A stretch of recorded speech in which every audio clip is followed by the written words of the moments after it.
Hello, I'm Jeff Burton. I'm the Cultural Resources Program Manager at Manzanar National Historic Site and also the park archaeologist. And today we're doing the Gardens for Peace event in association with the North American Japanese Garden Association. So the reason we chose to participate is because Manzanar has dozens of Japanese gardens that we've excavated archaeologically. And these gardens were made under duress by the incarcerated people here. And they built them for their community as symbols of hope and resilience. During World War II, Japanese gardens, large and small, were created by Japanese Americans who were imprisoned at Manzanar solely because of their ethnicity.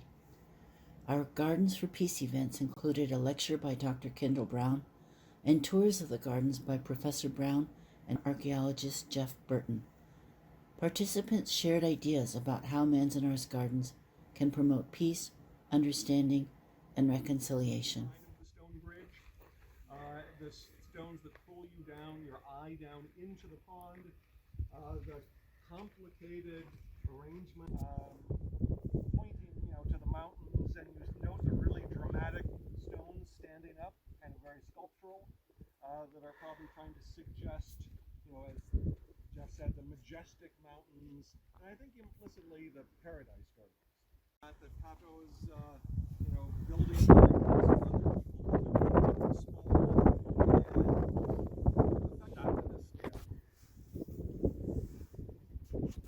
And it'd be nice to know, what is missing that made this the birthplace garden.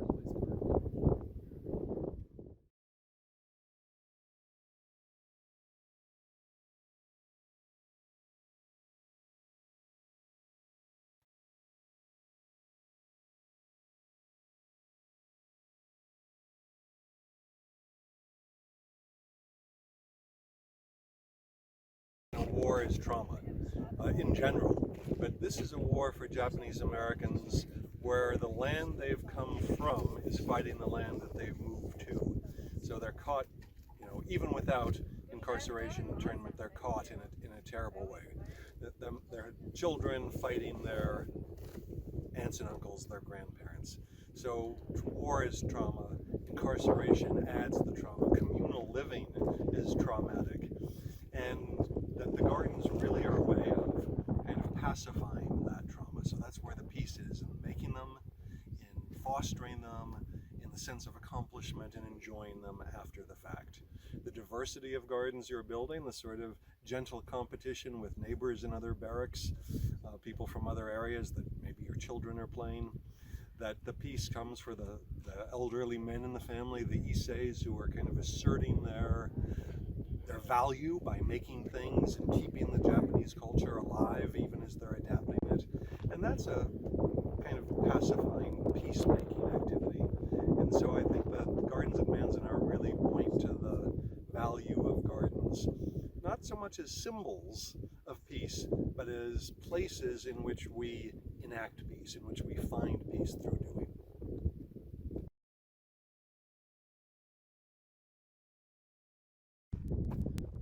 So this was a really amazing experience to have the Gardens for Peace program here at Manzanar. When I think of the gardens, I think that beauty is one of the few things that remain here and has been here all of these years for people to see. But the gardens are a witness to everything then, everything since, everything now. And even for someone who's seen these gardens many times, it was a really enhanced my understanding, and I'm grateful for that.